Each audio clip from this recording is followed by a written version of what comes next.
The high-speed camera configuration includes the camera body, adapter ring, network cable, and power cable. In addition, accessories such as gimbal, lens, and tripod are included. First, fix the gimbal quick-release plate to the bottom of the camera.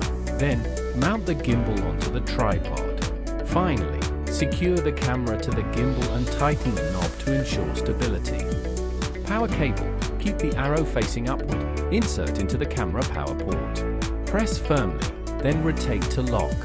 Network cable. Align with the port. Insert fully. Press down, then rotate to secure.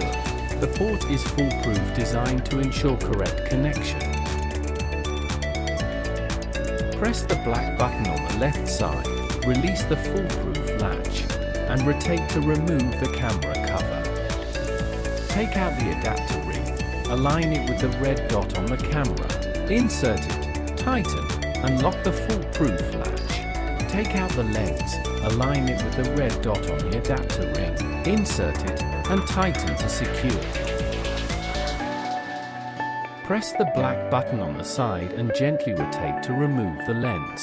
Release the foolproof latch and rotate to remove the adapter ring. Replace the camera cover and lock the foolproof latch.